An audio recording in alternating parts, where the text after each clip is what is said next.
এখন থেকে এই ড্রাইভিং লাইসেন্স আপনাকে পকেটে রেখে ড্রাইভ করতে হবে না। আপনি এই ড্রাইভিং লাইসেন্সের রেফারেন্স নাম্বার দিয়ে একটা ড্রাইভিং লাইসেন্স আপনার মোবাইলে ডাউনলোড করে রাখবেন এবং এটা দিয়ে আপনি গাড়ি ড্রাইভ করতে পারবেন, আর এটা আপনি ঘরে রেখে দিবেন। তো চলুন দেখে নেওয়া যাক। ভিডিওটি অবশ্যই শেয়ার করে আপনার টাইমলাইনে রেখে দিবেন, আর প্রতিদিন ভালো কিছু জানতে আপনি আমার এই পেজটি ফলো করে আমার সাথেই থাকুন। ওকে, আপনি যে কোনো ব্রাউজারে সার্চ বারে এসে টাইপ করবেন bsp.brta.gov.vd। প্রথমে যে লিঙ্কটি দেখছেন এটাকে জাস্ট ট্যাপ করে ওপেন করবেন। এখন এখানে নিবন্ধন লেখা দেখছেন, এখানে ট্যাপ করলে নিচের দিকে এখানে নেমে এসে দেখবেন যে একটি ফর্ম রয়েছে। এখানে আপনাকে জন্ম তারিখ, জাতীয় পরিচয়পত্র নম্বর, সমস্ত তথ্য দিয়ে নিবন্ধন করে নিতে হবে।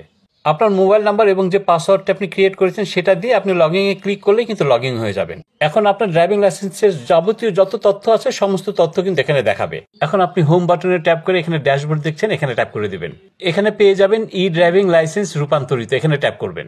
এখন ড্রাইভিং এ ট্যাপ করে দিয়ে আমি সম্মত এখানে ট্যাপ করতে হবে। ড্রাইভিং লাইসেন্সের পিছনে আপনার রেফারেন্স নাম্বার রয়েছে, ইস্যু তারিখ এবং জন্ম তারিখ দিয়ে অনুসন্ধানে ট্যাপ করবেন। এখানে ড্রাইভিং লাইসেন্সের যাবতীয় সব তথ্য আপনি দেখতে পাবেন। সাবমিট করুন, এখানে ট্যাপ করলে সাবমিট হয়ে যাবে ফর্মটি। এখন ড্রাইভিং লাইসেন্স ডাউনলোড করার জন্য আপনাকে ড্যাশবোর্ডে যেতে হবে। ড্রাইভিং লাইসেন্সে ট্যাপ করলে আপনি সমস্ত তথ্য দেখতে পাবেন। বাঁ দিকে সোয়াইপ করে একবার শেষের দিকে যাবেন। এখন ড্রাইভিং লাইসেন্সে ট্যাপ করলে আপনার ড্রাইভিং লাইসেন্সটা শো করবে। ডাউনলোড করার জন্য শেয়ারে ট্যাপ করে এখানে রয়েছে প্রিন্টে ট্যাপ করতে হবে। উপরে সেভ আইকন রয়েছে, এখন দেখেন এখানে সেভ করলে সেভ হয়ে যাবে।